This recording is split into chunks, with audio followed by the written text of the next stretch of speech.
तो प्यारे बच्चों नमस्कार। आपके अपने YouTube चैनल टारगेट बोर्ड में एक बार फिर से आप सभी लोगों का बहुत बहुत स्वागत है। तो आज के इस सेशन में हम आप लोगों को टेस्ट लेने वाले हैं जिसमें साइंस, सोशल साइंस और हिंदी से कुल मिलाकर के 40 ऑब्जेक्टिव क्वेश्चन रहेगा।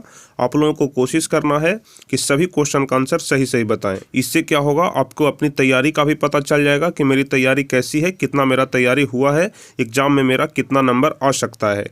इसलिए आप लोग ईमानदारी से बताइएगा कि आप लोगों का कुल कितना आंसर सही होता है, क्योंकि गलत बताने से कोई फ़ायदा नहीं होगा। जो आप यहाँ पर सच्चाई बताइएगा, जो ईमानदारी आप यहाँ पर दिखाइएगा, जिस ईमानदारी के साथ आप लोग बताइएगा कि मेरा इतना क्वेश्चन का आंसर सही हुआ है, यही ईमानदारी आपको परीक्षा तक साथ जाएगा। अगर आप गलत बताते हैं तो वो आपके एग्जाम में साथ नहीं जाएगा। जो आपका एक्चुअली में सही होगा वो वहीं आपके एग्जाम तक साथ जाएगा और वह हमेशा आपके साथ रहेगा। तो चलिए हम वीडियो को शुरू करते हैं और एक एक क्वेश्चन आपके सामने रखते हैं। आप लोग एक एक क्वेश्चन को बहुत ही सोच समझ के और बारीकी से आंसर दीजिएगा नीचे लाइव चैट या फिर कमेंट में। तो चलिए शुरू करते हैं। तो सबसे पहला नंबर क्वेश्चन कह रहा है कि इनमें से कौन पादप हार्मोन है। बायोलॉजी से क्वेश्चन है, इसमें से कौन पादप हार्मोन है। तो बताइए पहला का कौन सा ऑप्शन सही हो जाएगा। तो ध्यान रखिएगा, पहला का डी नंबर ऑप्शन सही होगा। इनमें से पादप हार्मोन कौन है, तो साइटोकाइनिन। ठीक है, जो साइटोकाइनिन है यह पादप हार्मोन है। हम आंसर आपको साथ साथ बताते चलेंगे। आप लोगों को क्वेश्चन देखते के साथ ही जल्दी से आंसर बताना है कि पहला का कौन सा ऑप्शन सही होगा। चलिए अब दूसरा नंबर क्वेश्चन हम लोग देखेंगे। सुरंगम किस राज्य की जल संग्रहण व्यवस्था है। ठीक है, दूसरा नंबर क्वेश्चन कह रहा है कि सुरंगम किस राज्य की जल संग्रहण व्यवस्था है। हिमाचल प्रदेश की, तमिलनाडु की, केरल की, कर्नाटक। बताइए दूसरा का कौन सा ऑप्शन सही होगा। तो ध्यान रखिएगा, सुरंगम कर्नाटक की जल संग्रहण व्यवस्था, यानी कि जल को जमा करने का एक व्यवस्था है जो कि कर्नाटक में किया जाता है, जिसे सुरंगम बोला जाता है। इसलिए दूसरा का डी नंबर ऑप्शन सही होगा। यदि आप लोगों को वीडियो अच्छा लगता है तो वीडियो को लाइक जरूर करिएगा, और जो भी स्टूडेंट चैनल पर नए हैं वह चैनल को जरूर सब्सक्राइब कर लीजिएगा ताकि आगे के भी सभी वीडियो का नोटिफिकेशन आपको मिल सके। और जैसा कि हम आपको हर एक वीडियो में बताते हैं कि आप सुबह में दिन भर के लिए एक टारगेट फिक्स करिए और दिन भर आप उस टारगेट को अचीव करने में लगा दीजिए। सुबह में ही आपको टारगेट फिक्स रहेगा तो आपको दिन भर उस टारगेट को पूरा करने में ज़्यादा सुविधा होगा कि दिन भर में हमें क्या पढ़ना है, क्या करना है, क्या नहीं करना है। इसलिए आप लोग सुबह उठते के साथ अपने लिए टारगेट फिक्स जरूर करिएगा। धीरे धीरे आपकी जीवन अच्छी हो जाएगी। चलिए अब तीसरा नंबर क्वेश्चन देखेंगे। किस फसल को उजला सोना कहा जाता है। वह कौन सा फसल है जिसे उजला सोना कहा जाता है। गन्ना की, कपास की, जूट की, चाय। तो बताइए तीसरा का कौन सा ऑप्शन सही होगा। तो ध्यान रखिएगा, तीसरा का बी नंबर ऑप्शन सही होगा कि कपास को उजला सोना भी कहा जाता है। कपास को उजला सोना कहा जाता है। तीसरा का बी नंबर ऑप्शन सही होगा। चलिए चौथा नंबर क्वेश्चन। दांतों को साफ करने के लिए दंत मंजन प्रायः होते हैं। अम्लीय होता है कि क्षारीय होता है कि लवण युक्त होता है। तो आप लोग ध्यान रखिएगा, दांतों को साफ करने के लिए जो दंत मंजन होते हैं वह प्रायः क्षारीय होते हैं। चौथा का ए नंबर ऑप्शन सही होगा। चलिए पांचवा नंबर क्वेश्चन। किसी लेंस द्वारा उत्पन्न आवर्धन का एसआई मात्रक क्या होगा। यानी कि आपसे आवर्धन का एसआई मात्रक पूछा जा रहा है। तो बताइए आवर्धन का एसआई मात्रक क्या होता है। तो ध्यान रखिएगा, आवर्धन का कोई एसआई मात्रक नहीं होता है। आवर्धन जो होता है वह मात्रक विहीन होता है।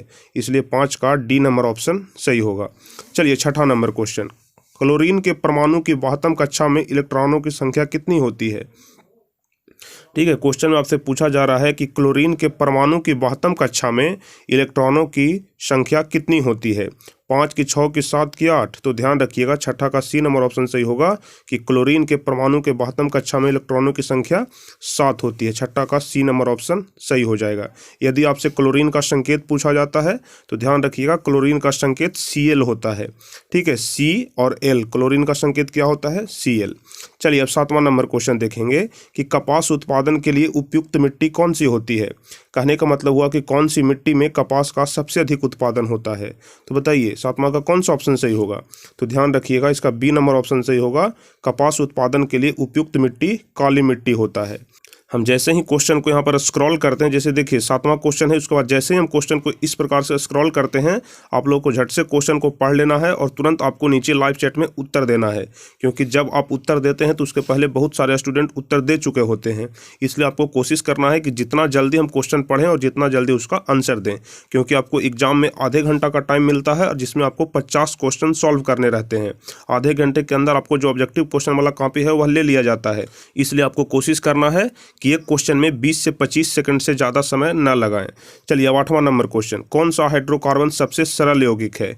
कौन सा हाइड्रोकार्बन है जो सबसे सरल यौगिक है? तो ध्यान रखिएगा 8वां का ए नंबर ऑप्शन सही होगा। जो मीथेन होता है वह सबसे सरल यौगिक होता है, तो 8वां का ए नंबर ऑप्शन सही होगा। चलिए 9वां नंबर क्वेश्चन, निम्न में से कौन संबंध सत्य है? यहाँ पर संबंध के बारे में पूछा जा रहा है कि निम्न में से कौन संबंध सत्य है, यानी कि कौन सा फॉर्मूला यहाँ पर, V बराबर 1/r, कि C है V बराबर R/I, C है V बराबर IR, कि D है V बराबर IR²। तो बताइए 9वां का कौन सा ऑप्शन सही होगा? तो आप सभी लोग जानते हैं कि V बराबर IR होता है, इसलिए 9 का C नंबर ऑप्शन सही हो जाएगा। चलिए 10वां नंबर क्वेश्चन, 10वां नंबर क्वेश्चन कह रहा है कि किसी कोष में इलेक्ट्रॉनों की अधिकतम संख्या कितनी होती है? ठीक है, किसी कोष में इलेक्ट्रॉनों की अधिकतम संख्या कितनी होती है? तो ध्यान रखिएगा 10वां का बी नंबर ऑप्शन सही होगा। किसी कोष में इलेक्ट्रॉनों की अधिकतम संख्या 2n² होता है, 10 का बी नंबर ऑप्शन सही होगा। चलिए 11 नंबर क्वेश्चन का आंसर आप लोग बताइए, सूचना का अधिकार अधिनियम कानून कब लागू हुआ? बताइए 11 का कौन सा ऑप्शन सही होगा? ऑप्शन है 2004 की, 2005 की, 2006 की, 2007। तो ध्यान रखिएगा सूचना का अधिकार अधिनियम कानून 2005 ईस्वी में लागू हुआ था, इसलिए 11 का बी नंबर ऑप्शन सही हो जाएगा। चलिए 12 नंबर क्वेश्चन कह रहा है, जो कि हिंदी से क्वेश्चन है, जित जित मैं निरखत हूँ पाठ की विद्या है। ठीक है, जित जित मैं निरखत हूँ पाठ की कौन सी विद्या है? साक्षात्कार है कि निबंध है कि कहानी है कि काव्य है? देखिए विद्या कहने का मतलब होता है कि यह कहानी क्या चीज़ है, निबंध है कि कहानी है कि कविता है कि साक्षात्कार है, क्या चीज़ है? तो ध्यान रखिएगा जित जित मैं निरखत हूँ एक प्रकार का साक्षात्कार है, जिसको अंग्रेजी में इंटरव्यू बोला जाता है, क्योंकि यहाँ पर पंडित बिरजू महाराज का इंटरव्यू हो रहा है, पंडित बिरजू महाराज अपने बारे में बता रहे हैं, इसलिए 12 का ए नंबर ऑप्शन सही होगा। चलिए 13 नंबर क्वेश्चन, राजनीतिक दलों की मान्यता और उसका चुनाव चिन्ह किसके द्वारा प्रदान किया जाता है? बताइए, नागरिक से यह क्वेश्चन है कि राजनीतिक दलों की मान्यता और उसका चिन्ह किसके द्वारा प्रदान किया जाता है? तो आपको हम पहले भी बताए हैं कि राजनीतिक दलों की चाहे मान्यता हो या फिर उसका चिन्ह हो, निर्वाचन आयोग के द्वारा प्रदान किया जाता है, इसलिए 13 का सी नंबर ऑप्शन सही हो जाएगा। चलिए 14 नंबर क्वेश्चन, टीपू सुल्तान कहाँ के शासक थे? इतिहास से क्वेश्चन, टीपू सुल्तान कहाँ के शासक थे? मैसूर के कि शिमला के कि कश्मीर के, किन में से कोई नहीं? बताइए 14 का कौन सा ऑप्शन सही होगा? तो ध्यान रखिएगा टीपू सुल्तान मैसूर के शासक थे, 14 का ए नंबर ऑप्शन सही होगा। 15 नंबर क्वेश्चन, जालियांवाला बाग हत्याकांड कब हुआ? जालियांवाला बाग हत्याकांड कब हुआ था? बताइए इसमें से कौन सा ऑप्शन सही होगा? तो ध्यान रखिएगा जालियांवाला बाग हत्याकांड 13 अप्रैल 1919 को हुआ था, 15 का ए नंबर ऑप्शन सही हो जाएगा। चलिए 16 नंबर क्वेश्चन, निम्नलिखित नदियों में से किसे बिहार का शोक कहा जाता है? निम्नलिखित नदियों में किसे बिहार का शोक कहा जाता है? बहुत ही आसान क्वेश्चन है, लेकिन एग्जाम के व्यू से बहुत ज़्यादा इंपॉर्टेंट क्वेश्चन है। ध्यान रखिएगा 16 का सी नंबर ऑप्शन सही होगा कि बिहार का शोक कोसी नदी को कहा जाता है, बिहार का शोक कोसी नदी को कहा जाता है। चलिए 17 नंबर क्वेश्चन, भूमंडलीकरण की शुरुआत किस दशक में हुई? भूमंडलीकरण की शुरुआत किस दशक में हुई? 1990 की, 1960 की, 1970 की, 1980? तो ध्यान रखिएगा भूमंडलीकरण की शुरुआत 1990 के दशक में शुरू हो गया था, इसलिए 17 का ए नंबर ऑप्शन सही होगा। चलिए 18 नंबर क्वेश्चन, गुटेनबर्ग ने सर्वप्रथम किस पुस्तक की छपाई की? ठीक है, गुटेनबर्ग ने सर्वप्रथम किस पुस्तक की छपाई की? ऑप्शन है कुरान की, गीता की, हदीस की, बाइबिल? बताइए 18 का कौन सा ऑप्शन सही होगा? तो ध्यान रखिएगा गुटेनबर्ग ने सर्वप्रथम बाइबिल पुस्तक की छपाई की, 18 का डी नंबर ऑप्शन सही हो जाएगा। आप लोग जल्दी जल्दी से नीचे कमेंट में आप लोग आंसर बताते चलिएगा। तो 19वां नंबर क्वेश्चन कह रहा है कि ऑक्सीजन के 2 परमाणुओं के बीच कितने आबंध होते हैं? ऑक्सीजन के 2 परमाणुओं के बीच कितने आबंध होते हैं? तो ध्यान रखिएगा ऑक्सीजन के 2 परमाणुओं के बीच 2 आबंध होते हैं, यानी कि द्विआबंध। 19 का बी नंबर ऑप्शन सही होगा। चलिए 20वां नंबर क्वेश्चन, सिखों के 10वें और अंतिम गुरु श्री गुरु गोविंद सिंह का जन्म बिहार के किस नगर में हुआ था? यानी कि गुरु गोविंद सिंह का जन्म बिहार के किस नगर में हुआ था? तो ध्यान रखिएगा बहुत ही इंपॉर्टेंट क्वेश्चन है, लेकिन आसान है कि गुरु गोविंद सिंह का जन्म पटना में हुआ था, पटना साहिब में। 20 का सी नंबर ऑप्शन सही हो जाएगा। अगर जो भी स्टूडेंट पटना गए हैं या फिर भविष्य में यदि आप लोगों को पटना जाने का मौका मिलता है, तो पटना सिटी, जिसको हिंदी में पटना साहिब बोला जाता है, वहाँ पर जाइएगा तो गुरु गोविंद सिंह का वहाँ पर मकबरा बहुत ही भव्य बनाया गया है, इसलिए 20वां का सी नंबर ऑप्शन सही होगा। चलिए 11 नंबर क्वेश्चन, अंकोर वाट के मंदिर का निर्माण किस शासक के द्वारा करवाया गया? अंकोर वाट के मंदिर का निर्माण किस शासक के द्वारा करवाया गया था? ऑप्शन ए की, बी की, सी की, डी? कौन सा ऑप्शन सही होगा? तो ध्यान रखिएगा अंकोर वाट के मंदिर का निर्माण सूर्यवर्मन द्वितीय के द्वारा किया गया था, 21 का ए नंबर ऑप्शन सही होगा। अब 22वां नंबर क्वेश्चन है कि सब पुराने अच्छे नहीं होते और सब नए खराब नहीं होते, यह युक्ति किनकी है बताइए। सब पुराने अच्छे नहीं होते और सब नए खराब नहीं होते, यह कथन किसका है? तो ध्यान रखिएगा 22 का डी नंबर ऑप्शन सही होगा। यह कथन कालिदास का है। सब पुराने अच्छे नहीं होते और सब नए खराब नहीं होते, यह युक्ति कालिदास का है। चलिए 23वां नंबर क्वेश्चन, गुणवाचक विशेषण है। यहाँ पर जो 4 ऑप्शन दिए गए हैं, इनमें से कौन सा ऐसा वर्ड है, कौन सा ऐसा शब्द है जो कि गुणवाचक विशेषण का उदाहरण है? बताइए 23 का कौन सा ऑप्शन सही होगा? 3 किलो की, 4 की, अधिक की, अच्छा। तो ध्यान रखिएगा जो अच्छा है वह गुणवाचक विशेषण है, क्योंकि यह किसी के गुण और दोष को बता रहा है कि वह व्यक्ति अच्छा है, वह लड़का अच्छा है, इसलिए गुणवाचक विशेषण अच्छा हो जाएगा। चलिए 24 नंबर क्वेश्चन, हम आपको शुरू में ही बताए थे कि हिंदी, सोशल साइंस और साइंस तीनों से क्वेश्चन रहेगा। तो हिंदी में व्याकरण भी आता है, इसलिए हम कुछ क्वेश्चन यहाँ पर व्याकरण के भी डाले हैं। चलिए 24 नंबर क्वेश्चन कह रहा है स्वर संधि का उदाहरण नहीं है। स्वर संधि का उदाहरण नहीं है, ऑप्शन है गिरीश, की महेंद्र, की एकैक, की बागपति। बताइए 24 का कौन सा ऑप्शन सही होगा? तो ध्यान रखिएगा स्वर संधि का उदाहरण कौन नहीं है, तो बागपति। 24 का डी नंबर ऑप्शन सही होगा। चलिए 25 नंबर क्वेश्चन देखेंगे, सदियों की ठंडी बूझी राख सगबुगा उठी, मिट्टी सोने का ताज पहन इठलाती है, यह पंक्ति किनका है? बताइए कि यह पंक्ति किनके द्वारा लिखा गया है? सदियों की ठंडी बूझी राख सगबुगा उठी और मिट्टी सोने का ताज पहन इठलाती है, दिनकर जी की है, कि निराला की है, कि महादेवी वर्मा का है, कि अज्ञे जी की है? बताइए 25 का कौन सा ऑप्शन सही होगा? तो ध्यान रखिएगा यह जो पंक्ति है वह रामधारी श्री दिनकर का है, इसलिए 25 का ए नंबर ऑप्शन सही हो जाएगा। 26 नंबर क्वेश्चन देखेंगे, पंडित बिरजू महाराज का जन्म कितने ईस्वी में हुआ था? यहाँ पर आपको खाली स्थान भरना है, इसमें से कौन सा ऑप्शन सही होगा? पंडित बिरजू महाराज का जन्म कब हुआ था? तो ध्यान रखिएगा पंडित बिरजू महाराज का जन्म 1938 ईस्वी में हुआ था। 26 का डी नंबर ऑप्शन सही हो जाएगा। चलिए 27वां नंबर क्वेश्चन देखेंगे, मैक्स मुलर ने खाली स्थान वर्ष की अवस्था में लिपजिंग विश्वविद्यालय में संस्कृत अध्ययन प्रारंभ किया। मतलब कितने वर्ष की अवस्था में मैक्स मुलर ने लिपजिंग विश्वविद्यालय में संस्कृत पढ़ना शुरू कर दिया था? 15 की, 16 की, 17 की, 18? तो ध्यान रखिएगा 27 का डी नंबर ऑप्शन सही होगा। 18 वर्ष की अवस्था में मैक्स मुलर ने लिपजिंग विश्वविद्यालय में संस्कृत का अध्ययन शुरू कर दिया था। 27 का डी नंबर ऑप्शन सही होगा। चलिए अब 28वां नंबर क्वेश्चन, फ्रांस का प्रमुख कला केंद्र रहा है। फ्रांस का प्रमुख कला केंद्र इनमें से कौन सा रहा है? इसमें से कौन सा ऑप्शन सही होगा? तो ध्यान रखिएगा 29 का बी नंबर ऑप्शन सही होगा। फ्रांस का प्रमुख कला केंद्र ओविन्यो नहीं आविन्यो होता है, जो कि आपको हिंदी में पढ़ना है। तो फ्रांस का प्रमुख कला केंद्र कौन सा रहा है? तो आविन्यो। 28 का डी नंबर ऑप्शन सही हो जाएगा। चलिए अब 29 नंबर क्वेश्चन देखेंगे, जित जित मैं निरखत हूँ पाठ की विद्या है। तो आपको हम ऊपर में बताया जो पंडित बिरजू महाराज वाला चैप्टर है उसी का नाम है जित जित मैं निरखत हूँ, हम आपको हिंदी में बताए हैं। और यहाँ पर पंडित बिरजू महाराज के बारे में बताया जा रहा है, इसलिए यह एक प्रकार का साक्षात्कार है। 29 का ए नंबर ऑप्शन सही हो जाएगा। चलिए 30वां नंबर क्वेश्चन, वर्तमान में नेपाल की शासन प्रणाली क्या है? वर्तमान में नेपाल की शासन प्रणाली कौन सी है? लोकतंत्र है, कि राजतंत्र है, कि सैनिक तंत्र है? तो ध्यान रखिएगा वर्तमान में नेपाल की शासन प्रणाली लोकतंत्र है। 30 का ए नंबर ऑप्शन सही हो जाएगा।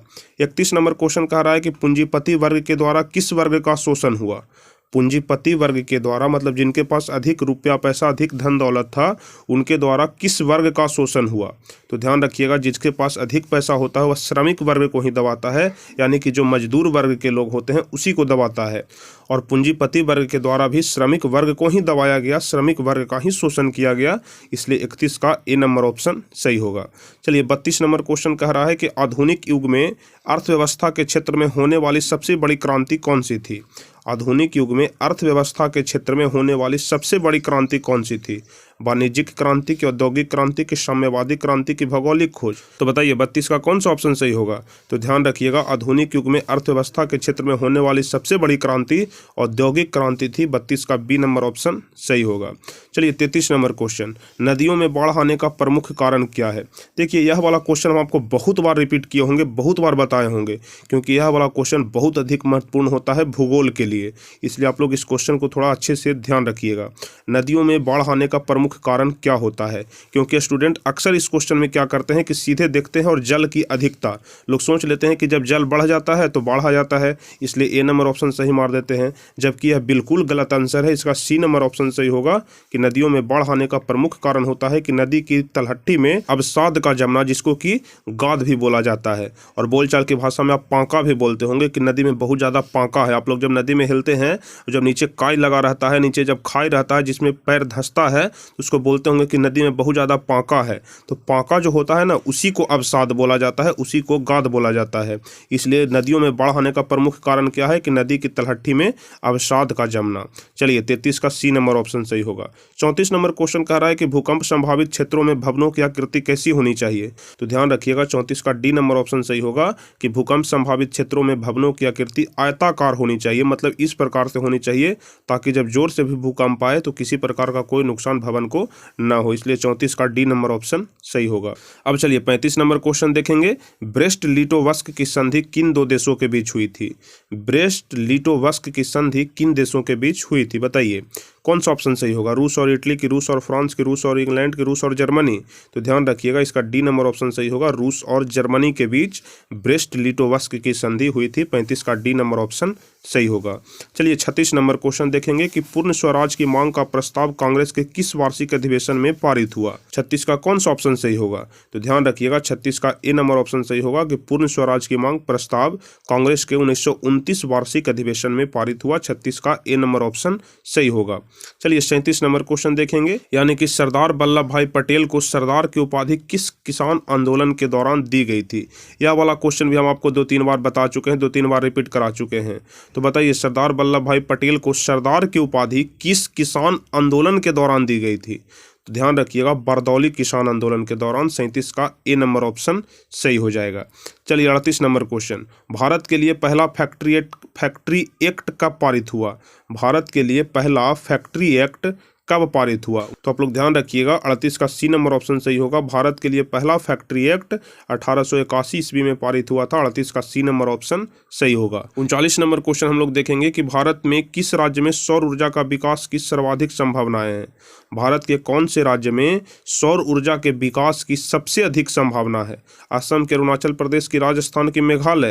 तो ध्यान रखिएगा 39 का सी नंबर ऑप्शन सही होगा कि सौर ऊर्जा का सबसे अधिक विकास होने की संभावना राजस्थान में है। 39 का सी नंबर ऑप्शन सही हो जाएगा। चलिए अब 40 नंबर क्वेश्चन देखेंगे जो कि सबसे आखिरी क्वेश्चन है। निम्नलिखित में से कौन छोटे पैमाने का उद्योग है? निम्नलिखित में से कौन छोटे पैमाने का उद्योग है? चीनी उद्योग की, कागज उद्योग की, खिलौना उद्योग की, विद्युत उपकरण उद्योग? बताइए 40 का कौन सा ऑप्शन सही हो जाएगा? क्योंकि हम इसका क्वेश्चन का आंसर नहीं बताने वाले हैं, क्योंकि इस क्वेश्चन का आंसर आपको नीचे कमेंट में बताना है। क्यों नहीं बताने वाले हैं? क्योंकि हम देखना चाहते हैं कि कौन स्टूडेंट हैं जो हमारे इस वीडियो को लास्ट तक देखे हैं, यानी कि 40 क्वेश्चन तक देखे हैं। जो लोग भी 40 क्वेश्चन तक इस वीडियो को देख रहे होंगे वो इस क्वेश्चन का आंसर जरूर बताएंगे, चाहे सही या फिर गलत, लेकिन कोशिश करिए कि इस क्वेश्चन का आंसर नीचे कमेंट में आप लोग 100% सही बताइए। यदि आप लोग 100% सही बताते हैं तो हम उनके कमेंट का रिप्लाई जरूर देंगे। तो चलिए 40 नंबर क्वेश्चन का आंसर आप लोग जल्दी से कमेंट करिए। हम देखना चाहते हैं कि कितने % स्टूडेंट को यह क्वेश्चन का आंसर सही आता है।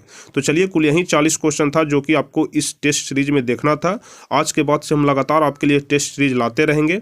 तो चलिए आप लोग इस चैनल पर बने रहिएगा हमेशा के लिए। आपको पूरी तैयारी करवाएंगे मैट्रिक एग्जाम का, जब तक कि मैट्रिक का एग्जाम कंप्लीट नहीं हो जाता है।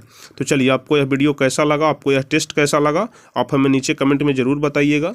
यदि आपको यह टेस्ट सीरीज अच्छा लगा हो तो आप लोग जरूर लाइक करिएगा, अधिक से अधिक इसे शेयर करिएगा, और जो भी स्टूडेंट चैनल पर नए होंगे इस चैनल को जरूर सब्सक्राइब कर लीजिएगा, ताकि इसी प्रकार के लाइव टेस्ट, इसी प्रकार का वीडियो आपके पास हमेशा पहुँचते रहे। तो चलिए फिर मिलेंगे हम आपसे अगले वीडियो में कुछ इसी प्रकार के महत्वपूर्ण वीडियो के साथ। तब तक के लिए जय हिंद, धन्यवाद।